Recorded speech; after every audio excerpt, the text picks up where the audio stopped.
காரிய வெற்றி தரும் கந்தசஷ்டி வழிபாடு.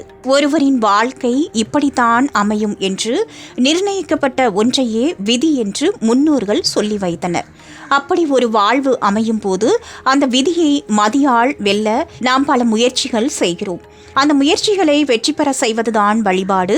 விதியின் வலிமையை குறைத்து வெற்றிக்கனியை எட்டிப்பிடிக்க வைக்கும் வழிபாட்டில் கந்தசஷ்டி வழிபாடு முதன்மை பெறுகிறது.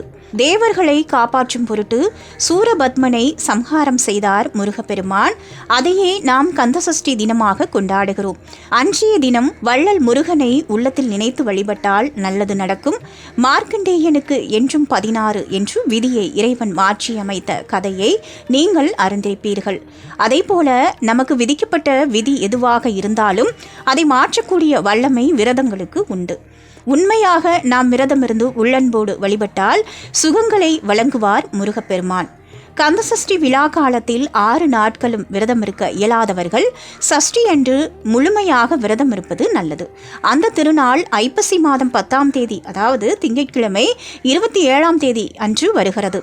அன்றைய தினம் சூரசம்ஹாரம் முடித்த பிறகு முருகப்பெருமானை வழிபட்டு இனிப்பு பொருள் உண்டு விரதத்தை பூர்த்தி செய்வது நல்லது.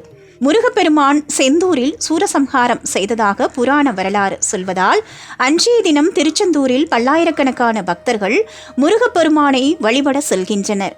தெய்வாம்சம் நமக்கு கிடைக்க குருபீடமாக விளங்கும் திருச்செந்தூர் சென்று வழிபட்டு வரலாம். இயலாதவர்கள் அருகில் இருக்கும் ஆலயங்களுக்கு சென்றும் முருகனை வழிபடலாம். அதுவும் முடியாதவர்கள் வீட்டில் உள்ள வள்ளி தெய்வானையுடன் கூடிய முருகப்படத்தையாவது வணங்கலாம். உடல் ஆரோக்கியத்திற்கு சுக்கு மருந்தாக இருப்பது போல உள்ளம் சீராக இருக்க வள்ளல் முருகப்பெருமானின் வழிபாடு கை கொடுக்கிறது. முருகப்பெருமானை எப்போது வேண்டுமானாலும் வழிபடலாம் என்றாலும் அவருக்கு உகந்த நாளில் வழிபடும் போது எண்ணற்ற பலன்கள் நமக்கு கிடைக்கும். வாரிசு உண்டாக வள்ளல் முருகன் விரதமிருந்து வழிபட வேண்டிய நாள் கந்தசஷ்டி விரதமாகும். முருகனுக்கு உகந்த விரதங்களில் ஒன்று சஷ்டி விரதமாகும்.